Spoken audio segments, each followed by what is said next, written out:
یسوع مسیح ہمارے منجی یشوع مشیح کے عظیم اور جلیل اور قدوس نام میں آپ سب کی سلامتی ہو۔ نبیوں کی کہانی پروگرام کے ساتھ ہارون خان آپ کی خدمت میں حاضر ہے، اور ہم خداوند یہوہ خدا کے زندہ کلام میں سے، بائبل مقدس میں سے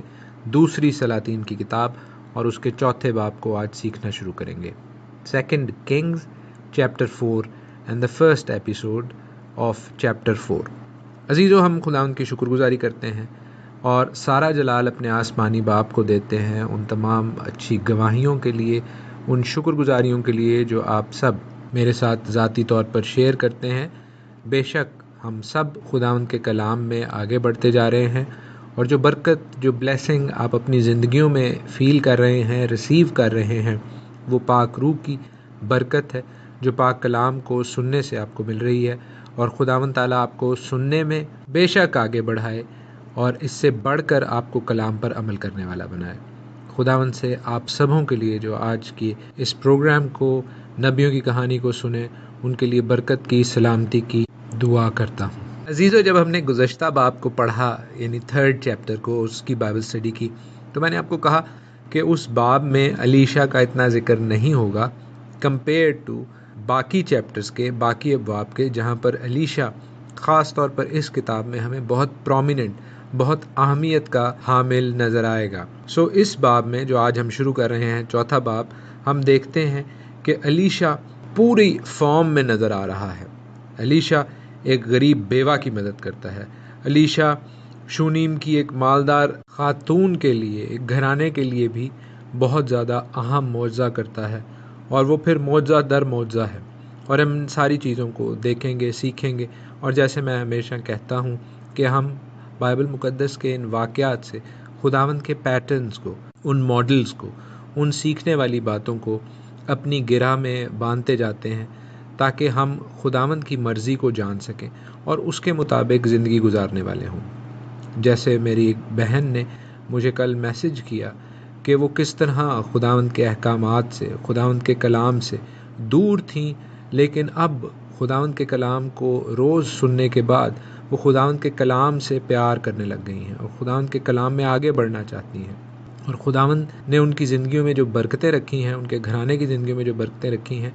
وہ ان کو اس سے پہلے پا ہی نہیں سک رہی تھیں۔ خداوند کا شکر کرتے ہیں، سارا جلال ہم اپنے آسمانی باپ کو دیتے ہیں، اور اسی طرح ان سب بہنوں بھائیوں کے لیے جو خداوند کے کلام کو سنتے ہیں۔ میں اور میرا گھرانہ روز خداوند سے برکت کی، سلامتی کی، زندگی کی دعا کرتے ہیں، اینڈ آئی بلیو کہ خداوند اپنی پاک روح کے وسیلہ سے یہ تمام برکتیں اور بھی نعمتیں آپ کو ضرور ہی عنایت کریں گے۔ فقط شریعت کی یہ کتاب آپ کے منہ سے نہ ہٹے، اور آپ کو دن اور رات اسی کا دھیان ہو، تو بے شک جہاں پر آپ کھڑے ہوں گے خداوند وہ جگہ آپ کو دے دے گا، اور آپ اپنی تمام زندگی میں اقبال مند ہوں گے عزیزو، اس لیے کہ یہ میرے الفاظ نہیں ہیں، یہ خداوند تعالیٰ کے الفاظ ہیں۔ عزیزو، جب چوتھا باب شروع ہو رہا ہے تو میں آپ کو بتاتا چلوں کہ اس باب میں ہم ایسے معجزات دیکھیں گے جس میں الیشا ہمیں ایک رحم دل شخص کے طور پر نظر آ رہا ہے۔ اس سے پیشتر ہم الیشا کو اس کے آقا ایلیا کی طرح ایک سخت گیر شخص کے طور پر جانتے تھے، لیکن اس باب میں آپ اس کی پرسنالٹی کا، اس کی شخصیت کا ایک اور انگ دیکھیں گے، سافٹر سائیڈ، ایک کمپیشنیٹ سائیڈ، ایک رحم دل شخص کے طور پر آپ اسے دیکھیں گے، جو کائنڈنس کو ریوارڈ کرتا ہے، یعنی رحم دلی کو پسند کرتا ہے اور اس کا بدلہ دیتا ہے۔ پھر ہم دیکھتے ہیں کہ وہ اولاد کے لیے فکر مند ہوتا ہے۔ پھر ہم دیکھتے ہیں کہ وہ بھوکوں کو کھانا کھلانے کے حوالے سے بھی فکر مند ہوتا ہے عزیزو، اور پھر وہ مردہ کو زندہ بھی کرتا ہے۔ ایسا لگ رہا ہے جیسے میں اناجیل میں سے خداوند یسوع مسیح، ہمارے منجی یشوع مشیح کے حوالے سے کچھ پیسیجز پڑھنے کو ہوں، لیکن در حقیقت یہ الیشا ہی ہے جو اسی روح سے معمور ہے جو ہمارے منجی یشوع مشیح میں بھی ہمیں 800 سالوں کے بعد ان واقعات کے نظر آئے گی۔ عزیزو، اس باب میں جو معجزات ہیں، جو واقعات ہیں، وہ کسی اسٹرکٹ کرونولوجیکل آرڈر میں، یعنی ٹائم لائن کے حوالے سے نہیں ہیں، وہ کسی بھی سمے پہ، کسی بھی وقت پر ہو سکتے تھے، جو کہ الیشا کا 55 سالہ 55 ایئرز کا چیف پروفٹ کے طور پر، بڑے نبی کے طور پر ٹائم پیریڈ ہے، چوتھے باب کا آغاز عزیزوں کچھ اس طرح ہوتا ہے کہ انبیاء زادوں کی بیویوں میں سے ایک عورت نے علیشہ سے فریاد کی اور کہنے لگی کہ تیرا خادم میرا شوہر مر گیا اور تو جانتا ہے کہ تیرا خادم خداوند سے ڈرتا تھا، سو اب قرض خواہ آیا ہے کہ میرے دونوں بیٹوں کو لے جائے تاکہ وہ غلام بنے۔ علیشہ نے اس سے کہا، میں تیرے لیے کیا کروں؟ مجھے بتا تیرے پاس گھر میں کیا ہے؟ اس نے کہا کہ تیری لونڈی کے پاس گھر میں ایک پیالہ تیل کے سوا کچھ نہیں ہے۔ بائبل کو سکھانے والے بزرگ اور بہت سی کامنٹریز یہ بتاتی ہیں کہ یہ بیوہ دراصل عبدیہ یعنی عبدیہ کی بیوہ تھی، وہ عبدیہ جو اخیب کے شاہی محل میں اس خداوند تعالیٰ سے، یہوہ تعالیٰ سے ڈرنے والے کے طور پر موجود تھا، جس نے بہت سے نبیوں کو، انبیاء زادوں کو اپنی مالکن کوئین جیزبل سے،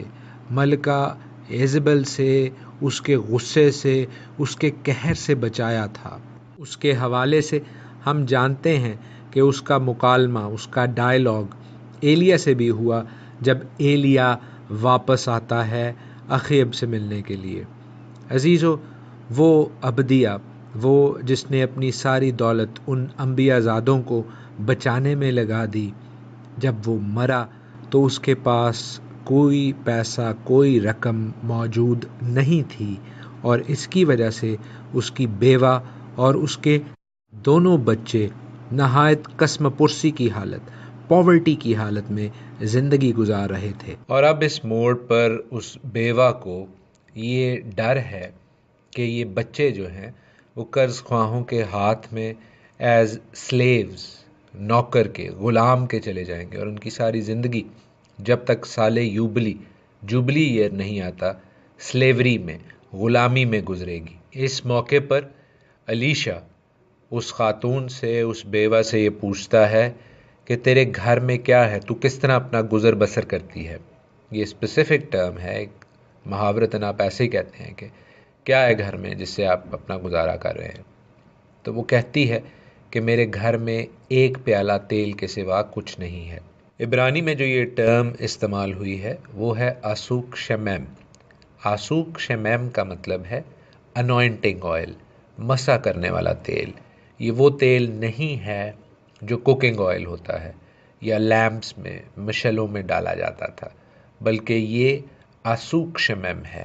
مسا کرنے والا تیل۔ اور چونکہ اس کا خاوند ایک پروفٹ تھا، ایک نبی تھا، اس لیے وہ مسا کرنے والا تیل ہی ان کا مین ٹول آف ٹریڈ تھا، یعنی ان کا گزر بسر اسی مسا کے تیل کو فروخت کرنے سے، بیچنے سے ہوتا تھا۔ جب ایلیا یہ سنتا ہے عزیزو، تو وہ اس خاتون سے یہ کہتا ہے کہ جا کر اپنے نیبرز سے، اپنے پڑوسیوں سے، جتنے ان کے پاس ایمپٹی فلاسکس، جارز یعنی خالی برتن موجود ہیں، ان کو لے لے۔ اب اس چیز کو ہم لوگ جو مشرقی علاقوں میں رہتے ہیں وہ آسانی سے سمجھ سکتے ہیں کہ ہم اپنے نیبر سے، اپنے پڑوسیوں سے، اپنے ہمسایوں سے کوئی برتن وغیرہ مانگیں تو یہ کوئی آڈ بات نہیں ہوگی، معیوب بات نہیں ہوگی۔ مغرب میں، ویسٹرن کنٹریز میں، ویسٹرن کلچر میں اس چیز کو اتنا عام نہیں سمجھا جاتا، اگرچہ میں جانتا ہوں اور ذاتی طور پر اس چیز کی گواہی دے بھی سکتا ہوں کہ جہاں جہاں پر ہمارے ایشین لوگ، ہمارے پاکستانی، ہندوستانی لوگ جاتے ہیں، وہ وہاں کے مغربی لوگوں کو بھی، ویسٹرن لوگوں کو بھی ایسا بنا دیتے ہیں کہ وہ اپنی چیزیں شیئر کریں۔ تو ہم اس خاتون کے حوالے سے دیکھتے ہیں کہ چونکہ یہ ان انبیاء زادوں کے علاقہ ہی میں رہتی ہوگی اور وہ اس کے خاوند سے بھی واقف ہوں گے، تو نہ صرف ایک کلچر کی بات ہے، بلکہ یوں بھی ہم دیکھتے ہیں کہ جو ان کا بھائی بندو ہے، اس کی اگر بیوہ آپ سے کچھ مانگ رہی ہے تو وہ کھلے دل سے اس کو خالی برتن دینے پر آمادہ ہو جاتے ہیں، اور اس کے گھر کو ہم دیکھتے ہیں کہ وہ برتنوں سے بھر جاتا ہے۔ علیشہ اس موقع پر اسے کہتا ہے کہ جب تیرے پاس بے تحاشا برتن ہو جائیں، اتنے کہ بہتات کی وجہ سے تو انہیں گن نہ سکے، تو پھر تو ایسا کرنا کہ اسی انوائنٹنگ آئل سے، اسی آسوک شمیم سے، اسی مسا کرنے والے تیل سے، اس چھوٹے پیالے سے جو تیرے پاس موجود ہے، باقی تمام برتنوں کو بھرنا شروع کر دینا۔ عزیزو، ہم دیکھتے ہیں کہ یہ خاتون ویسا ہی کرتی ہے جیسا اسے کہا گیا تھا، اور پھر اس کی زندگی میں وہ معجزہ جاری ہوتا ہے، دکھائی دیتا ہے، جو کہ انبلیویبل ہے۔ عزیزو، وہ اس چھوٹے سے پیالے سے ان تمام برتنوں کو جو وہ اپنے پڑوسیوں سے اکٹھا کر کے لائی تھی، وہ بھرتی جاتی ہے، اور وہ تیل معجزانہ طور پر میراکلسلی ملٹی پلائی ہوتا جاتا ہے، زیادہ ہوتا جاتا ہے، اتنا کہ وہ تمام برتن بھر جاتے ہیں، یہاں تک کہ اس کے پاس کوئی اور برتن نہیں رہتا۔ اور جب وہ برتن ختم ہو جاتے ہیں عزیزو، تب ہم دیکھتے ہیں کہ وہ تیل بھی ختم ہو جاتا ہے۔ آئی ایم شیور، میرا ماننا ہے کہ آپ اس معجزے کو جب پڑھیں گے، اس کہانی، اس واقعے کے متعلق جب سیکھیں گے، تو آپ بہت برکت پائیں گے۔ لیکن اس سے زیادہ برکت خداوند پاک روح نے مجھے دی، جب خداوند پاک روح نے یہ انتہائی اہم بات مجھے سکھائی کہ آپ جانتے ہیں خداوند کے کلام میں پاک روح کو تیل سے تشبیہ دی جاتی ہے، اس کو سمبلائز کیا جاتا ہے تیل سے، اور پاک روح بھی ایسے ہی ہے۔ جب آپ اس پاک روح کو، جو کہ برکت کا، شفا کا، زندگی کا پاک روح ہے، دوسروں کے ساتھ شیئر کرتے ہیں، ان میں ڈیلتے ہیں عزیزو، تو خداوند اس پاک روح کو اپنی معجزانہ قدرت سے بڑھاتا جاتا ہے۔ وہ آسوک شمم، مسا کرنے والا تیل، رواق خودش، پاک روح بن جاتا ہے، اور اس پاک روح سے ہم خداوند کے بیٹے اور بیٹیوں کو مسا کرتے جاتے ہیں۔ وہ تمام برتن عزیزو لوگوں کو ظاہر کرتے ہیں، کیونکہ خداوند کے کلام میں لکھا ہے ہم بھی خداوند کے ہاتھ میں ایک برتن کی مانند ہیں۔ لیکن اس بات کو بھی ذہن میں رکھیے کہ وہ تیل جو پاک روح کی تشبیہ ہے، وہ کب ختم ہوا؟ جب برتن ختم ہو گئے۔ عزیزو، جب لوگ خداوند کی پاک روح کو، خداوند کی برکت کو ایکسیپٹ کرنا، ریسیو کرنا بند کر دیتے ہیں، تب خداوند کی پاک روح بھی موقوف ہو جاتی ہے، بند ہو جاتی ہے۔ خداوند کی پاک روح کو ملٹی پلائی کرنے کے لیے، بڑھانے کے لیے،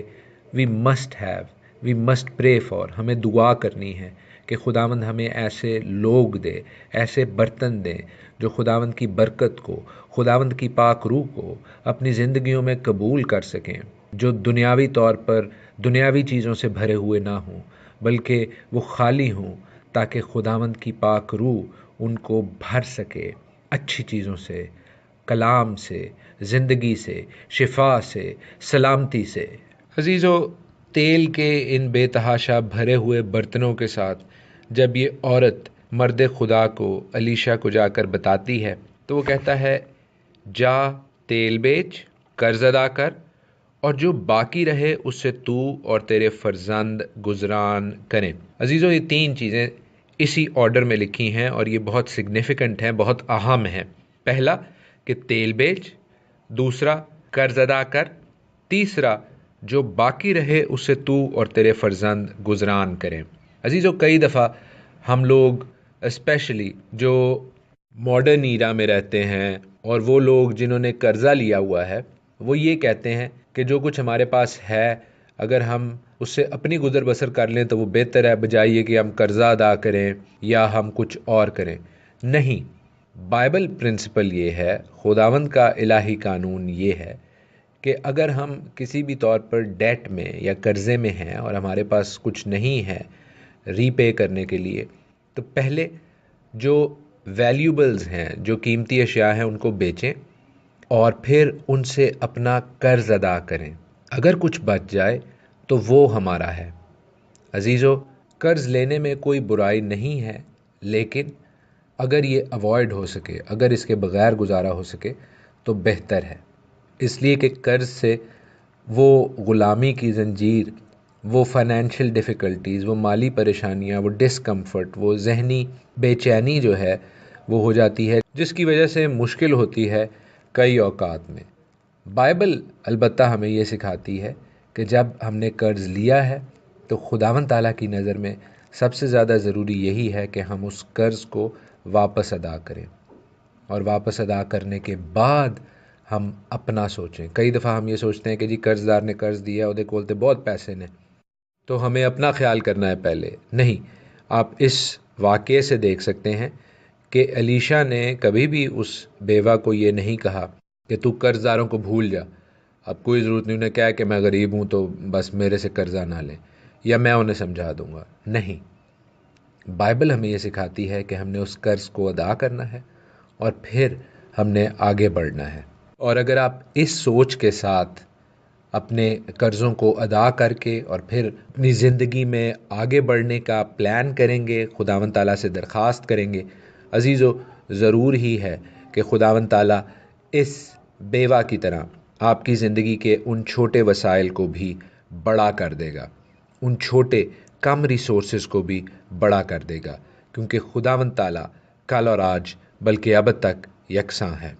خداوند آپ کو اپنے پاک کلام سے بہت برکت دے اور آپ کو اور مجھے ہر قسم کے قرضوں سے نجات دے۔ خداوند آپ سب کے ساتھ ہوا۔